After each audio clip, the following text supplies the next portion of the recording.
Bonjour et bienvenue pour ce chat consacré au PV du CE et plus particulièrement au rôle qu'a le président du comité d'entreprise.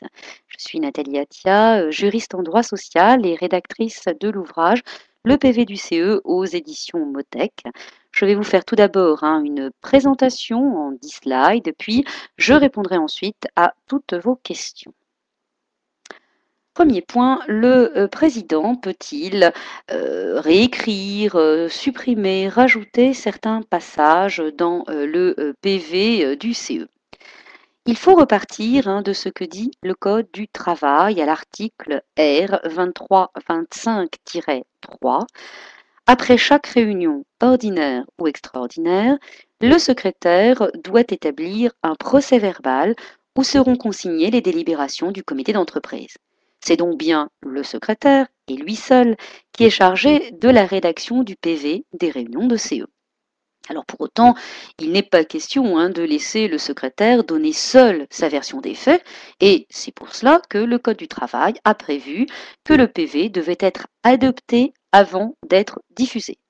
Alors en général, le PV est adopté lors d'une réunion suivante, et c'est d'ailleurs bien souvent le premier point qui figure à l'ordre du jour. Pour gagner du temps lors de l'approbation, il est de pratique courante que le secrétaire du CE communique son projet de procès-verbal à tous les membres du CE avant la date fixée pour la prochaine réunion au cours de laquelle ce PV sera mis au vote pour approbation.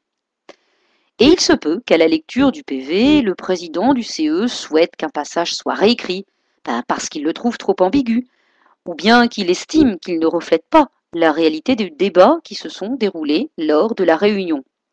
Le président peut aussi souhaiter qu'un passage soit supprimé ou qu'un autre soit rajouté pour mieux replacer l'information donnée dans son contexte. Alors il peut suggérer de telles modifications au secrétaire, mais le secrétaire n'en tiendra pas forcément compte. Après, il appartiendra au président de faire valoir sa version des faits et essayer de rallier à lui une majorité en faveur de son texte, en expliquant au secrétaire, dans ce cas, qu'il aura plutôt intérêt à obtempérer au risque de voir le PV non approuvé, donc non diffusable en l'état. Mais si aucune majorité ne se dégage en faveur du texte qui serait suggéré par le président, eh bien ce dernier n'a pas d'autre moyen d'imposer son point de vue. Donc retenez qu'un PV peut être approuvé et donc diffusé malgré l'opposition du président du CE. Le président du CE peut-il parfois se substituer au secrétaire du CE pour rédiger le PV? Eh bien la réponse est non, même si le secrétaire tarde à rédiger le PV. Même si vous estimez que le PV, tel que rédigé par le secrétaire du CE, ne reflète pas exactement ce qui a été dit au cours de la réunion, vous ne pouvez ni exiger de rédiger le PV à la place du secrétaire, ni exiger de le co-rédiger, ni même mandater un tiers pour rédiger le PV à la place du secrétaire. Sachez que certains s'y sont aventurés et se sont vus poursuivre pour délit d'entrave au fonctionnement régulier du comité d'entreprise. Citons par exemple cette jurisprudence du 29 novembre 2003 qui relate une affaire opposant un secrétaire de CE à un président de CE. Le président de CE avait mandaté un huissier de justice pour rédiger le PV à la place du secrétaire. L'employeur reprochant en effet au secrétaire de rédiger des PV qui ne reflétaient pas la réalité des débats, et puis il lui reprochait également de les diffuser avec retard par rapport au délai prévu par le règlement intérieur.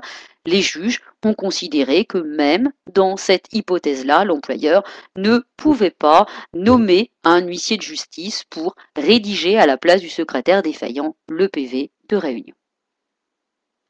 Le président doit-il laisser des moyens particuliers au secrétaire pour rédiger le PV? La loi charge le secrétaire d'établir le PV après chaque réunion ordinaire ou extraordinaire, mais il faut savoir qu'elle ne lui donne pas de moyens particuliers pour cela. Traduisez qu'en tant que président du CE, vous n'êtes pas particulièrement tenu de laisser du temps au secrétaire pour qu'il rédige le PV. Et le secrétaire est obligatoirement choisi parmi les membres titulaires, parmi les élus titulaires. Il dispose donc de ce fait d'un crédit d'heures de 20 heures par mois pour exercer son mandat. C'est donc sur une partie de ces 20 heures qu'il va rédiger le PV. Donc concrètement pour l'employeur, eh bien, la rédaction du PV n'induit normalement aucun changement dans le calcul de la paye, puisque les heures de délégation sont payées à échéance normale et en principe sans majoration.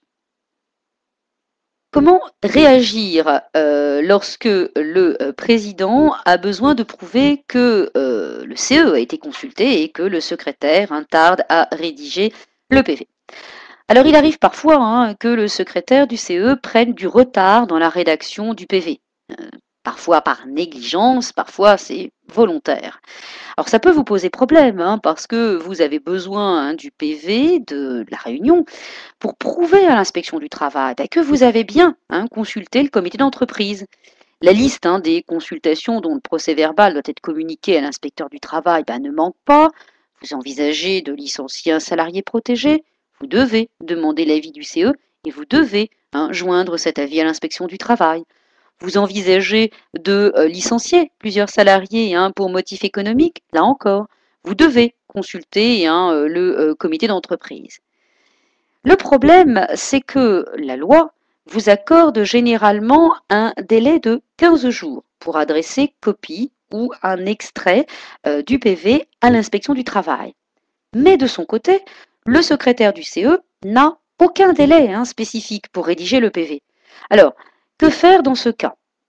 Une chose est sûre, vous ne pouvez pas vous substituer au secrétaire défaillant et rédiger ou faire rédiger le PV à sa place. Il est vrai que dans ce cas, mieux vaut toujours privilégier la voie amiable. Alors n'hésitez pas à convoquer le secrétaire du CE, expliquez-lui la nécessité d'avoir le PV ou du moins un extrait de PV pour pouvoir le communiquer en temps utile à l'inspection du travail et au besoin, dégagez-lui du temps en plus de son crédit d'heure si le manque de temps est la raison invoquée à ce retard. Faut-il que le président signe le PV? Alors, si l'on reprend ce que dit la loi sur le PV, elle n'envisage pas qu'il soit signé par quiconque, ni par le secrétaire du CE, ni par le président. Alors, on en conviendra, il est préférable que le personnel sache qui a établi ce procès-verbal, d'où l'intérêt pour le secrétaire qu'il signe le PV. En fait, par cette signature, il atteste ce qu'il a écrit. Comme cela, si un membre du personnel veut plus d'explications, il saura ainsi vers qui se tourner. L'employeur, comprenez-le bien, de son côté, ne peut pas exiger de co-signer le PV. A fortiori, donc, rien ne justifie qu'il soit le seul à le signer. Pourtant, le principe de la signature du PV par l'employeur est de pratique courante dans certains CE. Elle est même parfois inscrite dans le règlement intérieur du comité d'entreprise. Donc, ce qu'il faut bien comprendre, c'est que ce n'est pas parce que vous apposez votre signature au bas du PV que vous pouvez exiger de ce fait interférer sur son contenu. Il n'est notamment pas possible pour vous de faire du chantage, entre guillemets, à la signature et d'exiger comme condition préalable le retrait, l'ajout de certaines mentions ou la réécriture de certains passages. Vous ne pouvez pas non plus profiter de la signature du PV pour essayer de retarder la diffusion de celui-ci. L'enregistrement des débats, le président peut-il s'y opposer? Peut-il également s'opposer à la présence d'un rédacteur qui assisterait aux réunions de comité d'entreprise? Là encore, les choses sont claires. Il faut bien comprendre que le président du comité d'entreprise ne peut pas seul s'opposer à l'enregistrement des débats. Autrement dit, le comité d'entreprise dans son ensemble n'a pas besoin de l'accord du président du CE pour enregistrer les débats. Si les élus veulent enregistrer les débats, eh bien, il suffit au secrétaire de CE d'inscrire la question de l'enregistrement à l'ordre du jour. Il va y avoir ensuite un vote qui sera organisé à ce sujet en réunion. Alors effectivement, l'employeur, le président du comité d'entreprise, peut prendre part à ce vote, mais rappelons qu'il n'a qu'une voix. Et donc, même s'il vote contre l'enregistrement, mais qu'une majorité se dégage en faveur de l'enregistrement, eh bien, le président du comité d'entreprise n'aura pas d'autre alternative que d'accepter cet enregistrement. Notez tout de même que, là encore, les juges ont admis que si le secrétaire dispose d'un appareil qui permette d'enregistrer les débats, eh bien, le président du comité d'entreprise peut également, de son côté, faire usage d'un appareil analogue. Il ne commet pas, en agissant ainsi, de délit d'entrave au fonctionnement régulier du comité d'entreprise. Les juges ont même considéré que les membres du comité d'entreprise qui s'opposeraient à ce que le président fasse usage d'un appareil enregistreur analogue à celui utilisé par le secrétaire du CE en séance, eh bien, commettent un abus de pouvoir. Deuxième volet de la question, le président du CE peut-il s'opposer à la présence d'un rédacteur en réunion de CE dans le cas où le CE ferait appel à un prestataire qui serait chargé de rédiger les PV à la place du secrétaire. Alors, dans la mesure où ce rédacteur ne fait qu'assister à la réunion, prendre des notes et ou enregistrer les débats, eh bien, le président du comité ne peut pas s'opposer à sa présence, pour autant que ce rédacteur ne participe pas au débat. Attention, le président de CE qui s'opposerait à la présence de ce rédacteur, eh bien, s'expose à une poursuite pour délit d'entrave au fonctionnement régulier du comité d'entreprise. C'est ce qui a été décidé par une jurisprudence de la Chambre criminelle de la Cour de cassation mentionnée dans les slides du 30 octobre 1990. Vous vous posez la question peut-être de savoir s'il existe un moyen de retarder la diffusion du PV, voire même parfois de vous opposer à sa diffusion. Alors là encore, les choses sont très claires. La responsabilité de la diffusion du PV de réunion de CE incombe au seul secrétaire de CE. Ça signifie qu'une fois le PV approuvé, vous ne pouvez ni vous opposer à sa diffusion, ni même la retarder. Alors, en revanche, vous pouvez exiger que cette diffusion se fasse dans les règles. Les élus veulent afficher le PV, eh bien soit, mais l'affichage doit être circonscrit au seul panneau d'affichage réservé au comité d'entreprise. Les élus veulent mettre le PV sur l'intranet de l'entreprise, eh bien vous n'êtes pas obligé de laisser le CE l'utiliser pour diffuser le PV. Sachez que vous pouvez également vous opposer à la diffusion du PV si le CE a un blog ou si le CE a mis en place un site internet, si vous estimez que ce blog ou ce site internet ne sont pas suffisamment sécurisés. Il existe en effet des risques que ces PV soient lus par des personnes extérieures à l'entreprise. Que peut faire à présent un président de CE lorsqu'il est confronté à un secrétaire qui ne diffuse pas le PV? Peut-il contraindre le secrétaire à le faire? Comment réagir, notamment lorsque des élus vous demandent de diffuser ce PV? Eh bien, sachez là encore que le président ne peut rien faire pour contraindre le secrétaire à diffuser le PV aux salariés.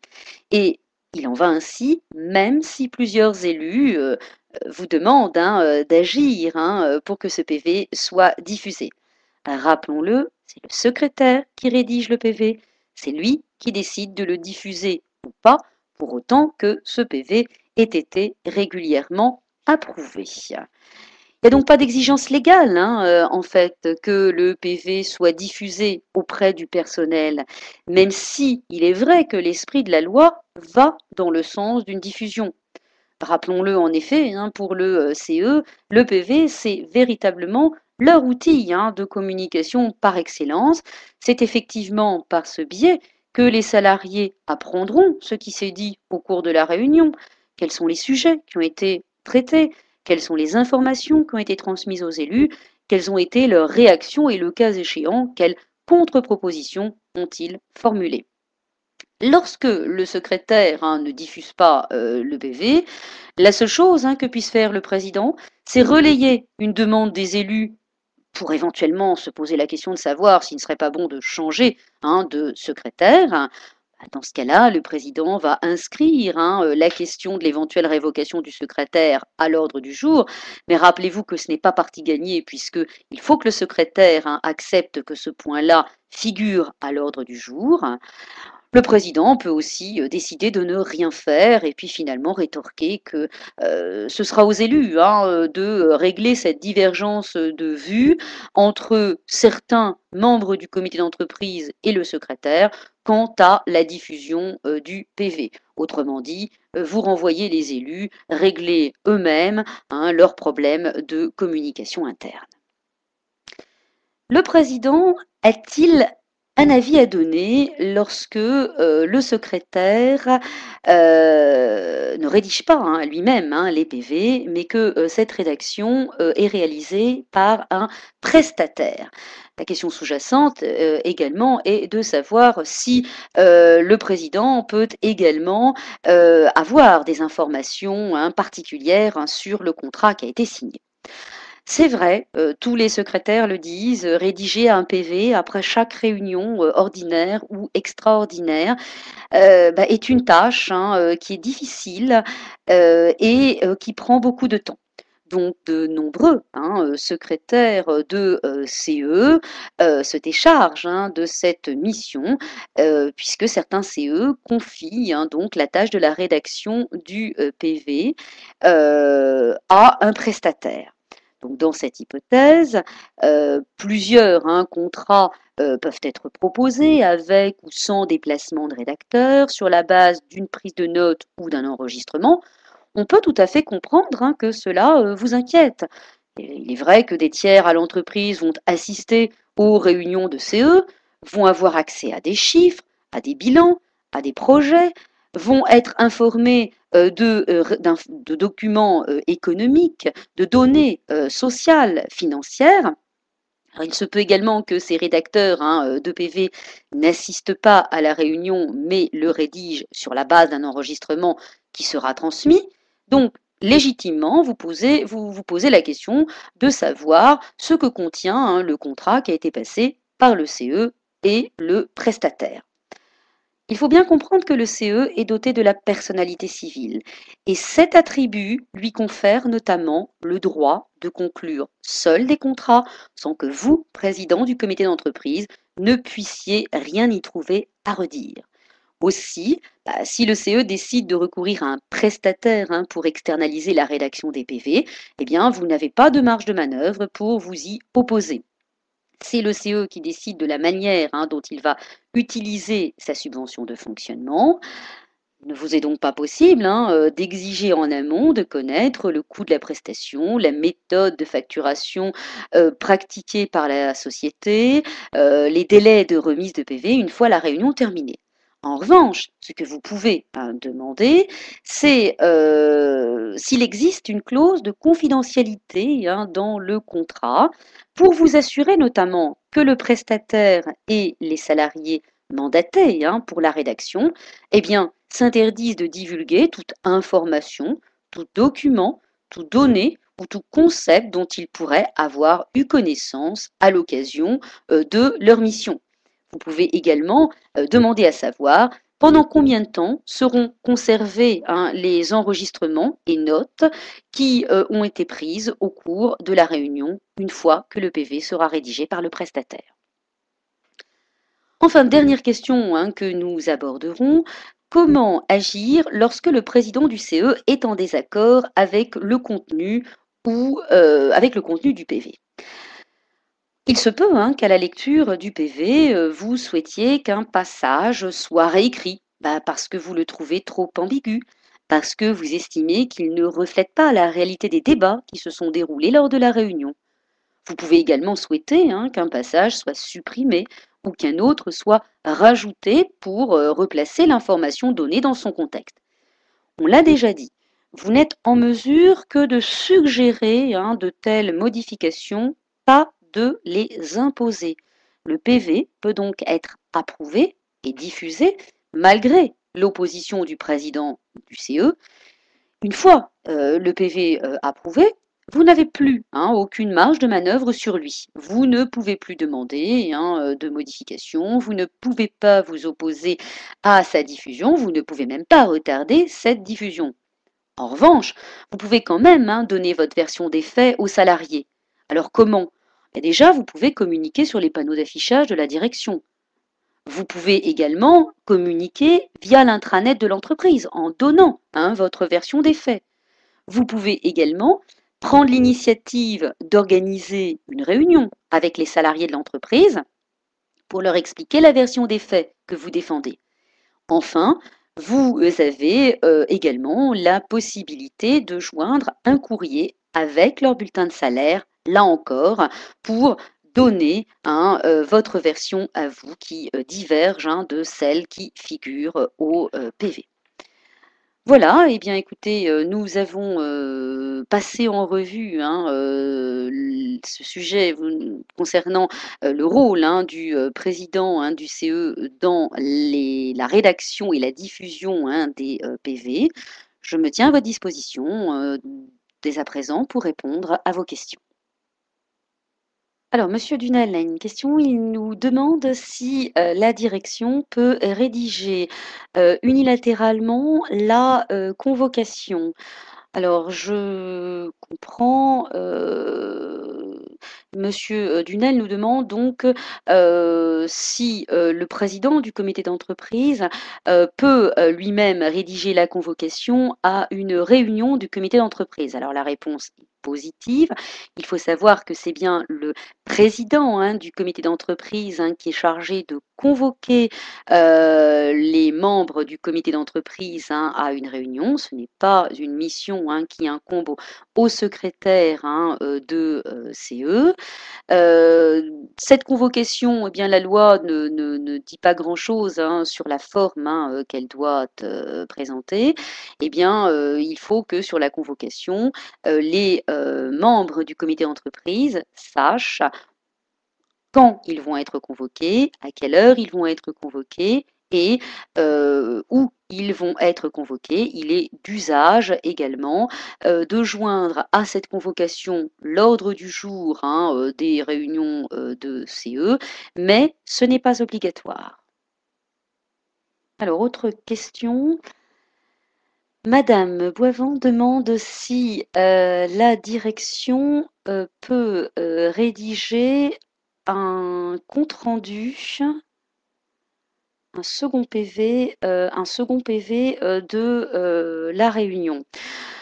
Alors, non, il n'y a qu'un seul PV, c'est le PV rédigé par le secrétaire du comité d'entreprise. Mais comme je le disais, la direction peut ne pas se retrouver dans ce qui est retranscrit dans ce PV et peut souhaiter apporter sa propre version des faits. Alors ça ne sera pas un PV, mais il est possible de faire passer une communication auprès des salariés pour donner votre version de certains faits parce que vous estimez qu'ils ne sont pas relatés correctement dans le PV de réunion. Alors, Monsieur Pichavant demande si l'inspection du travail peut déclarer un PV invalide. Alors, la question ne se pose pas véritablement en ces termes. En fait, l'inspection du travail est simplement là pour vérifier si les consultations du CE qui devaient avoir lieu se sont bien déroulées ou pas. Donc, l'inspecteur du travail attend souvent la copie du PV ou d'un extrait de PV, mais elle ne peut pas, elle n'a pas à se prononcer en tant que telle sur le fait qu'un PV soit valide ou pas valide. Un PV est toujours valide et en tant que tel, il pourra être diffusé auprès du personnel après qu'il ait été approuvé. L'inspection du travail, qui est un tiers à l'entreprise, a vocation à prendre connaissance des différents PV qui sont rédigés par le secrétaire de comité d'entreprise. Alors, la direction peut-elle demander à écouter les enregistrements d'une réunion, nous demande Madame Georges. C'est le CE qui, côté délégation élue, qui va décider d'enregistrer les débats. Je vous ai cité une jurisprudence qui donne la possibilité à l'employeur, si le CE décide d'enregistrer les débats, eh bien d'enregistrer également de son côté les débats. Donc la direction ne peut pas se tourner vers la délégation élue pour que cette dernière mette à disposition l'enregistrement de la réunion. Si l'employeur veut réécouter la réunion, eh bien, il va de son côté enregistrer les débats. Madame Alfonsi nous demande à présent si le PV doit obligatoirement être écrit mot à mot et s'il doit retranscrire l'intégralité des débats. La réponse est non. Encore une fois, c'est le secrétaire qui va choisir soit de rédiger le PV sous une forme résumée, soit de rédiger un PV in extenso. Alors, il est vrai que l'une et l'autre de ces deux formules présentent chacune des avantages et des inconvénients. C'est vrai que le PV résumé présente l'avantage de n'être pas trop long et de ce fait offre de multiples possibilités de communication auprès des salariés. Mais l'inconvénient, c'est qu'un PV résumé, eh bien, nécessairement, va être un PV qui, au préalable, sera établi sur la base d'une interprétation faite par le secrétaire des propos des uns et des autres. Le propos, le PV présenté in extenso, alors présente l'avantage de retranscrire les propos tenus par les uns et par les autres, tant au niveau de la direction qu'au niveau de la délégation élue et des membres également représentants syndicaux au comité d'entreprise. Donc, il n'y a pas d'interprétation possible. On retranscrit exactement ce qui a été dit au cours de la réunion. Donc, en tant que tel, il ne peut pas prêter à contestation. En revanche, l'un des inconvénients majeurs d'un PV in extenso, c'est sa longueur et longueur qui peut-être découragera notamment les salariés de lire un tel PV. C'est bien dommage tout de même parce que je vous ai mentionné que le PV était l'outil de communication par excellence. Ce serait dommage à trop vouloir donner d'informations aux salariés, eh bien, que cela les rebute et qu'ils ne lisent pas le PV qui est également rédigé à leur attention. Alors, Madame de Goulaine nous demande si la direction peut recommander le recours à un prestataire pour rédiger le PV afin d'avoir un PV plus objectif que celui rédigé par le secrétaire qui est partial. La direction peut toujours recommander. Ça, il n'y a pas, y a pas d'ambiguïté là-dessus. Mais la direction ne peut rien imposer. Il faut bien comprendre que, encore une fois, le secrétaire, il est élu notamment pour il est élu notamment ce secrétaire pour rédiger le PV de réunion. Un PV n'a pas à être objectif. C'est normal, puisqu'un PV relate, hein, des, informations, des, questions qui ont été, posées, hein, par, les, membres du, comité d'entreprise. Donc par hypothèse, un PV n'est pas neutre, un PV est plutôt, subjectif. Donc la direction peut toujours demander, à ce que, le CE, fasse sous-traiter, hein, la rédaction des PV par un prestataire.